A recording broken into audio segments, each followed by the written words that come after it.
अस्सलाम वालेकुम नाज़रीन, सिंध राउंडअप में भली कार आऊं आहियां रोशनी मेमण। नाज़रीन, सभ खां पहिरीं ख़बर शामिल कंदासीं शहदादपुर खां, जिथे ट्रैक्टर ट्राली कल्टी थी आहे। 2 ॿारड़ा फोत ऐं 25 ॼणा ज़ख़्मी थी पिया आहिनि, जिन खे अस्पताल मुंतक़िल कयो वियो आहे। वधीक तफ़सील मालूम कंदासीं। लाइन ते मौजूद आहे KTN न्यूज़ जो रिपोर्टर शाद मंगी। जी शाद मंगी, छा तफ़सील आहिनि हादसे जे हवाले सां?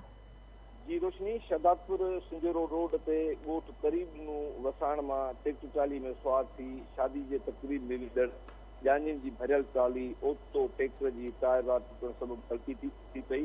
नतीजे में ॿ मासूम ॿारड़ा तनवीर वलद ग़ुलाम हैदर लगारी ऐं शमन वलद अनवर लगारी चिबाड़जी मौक़े ते फोत थी विया, जॾहिं त सरफराज़, निमरा, आसफा, रिज़वान, रुबीना, फातिमा, राबिया, बशीर समेत 25 खां वधीक ट्रैक्टर ट्राली में सुवार औरतूं, मर्द, ॿारड़ा ज़ख़्मी थी पिया, जिन खे Shahdadpur institute of medical science अस्पताल आंदो वियो, जिते डॉक्टरनि फोती ॿारनि जे फोत थियण जी तस्दीक करे ज़रूरी कार्रवाई करण बैदि फोती ॿारनि जा लाश वारसनि हवाले कया, जॾहिं त ज़ख़्मियुनि खे तिबी इमदाद ॾिनी वई, जिन मां 6 ज़ख़्मियुनि खे हैदराबाद मुंतक़िल कयो वियो, जॾहिं त शादी जूं ख़ुशियूं मातम में तब्दील थी वियूं। जी वरी महिरबानी नाज़रीन, शहदादपुर खां शाद मंगी असांखे तफ़सील ॾिना आहिनि हादसे जे हवाले सां।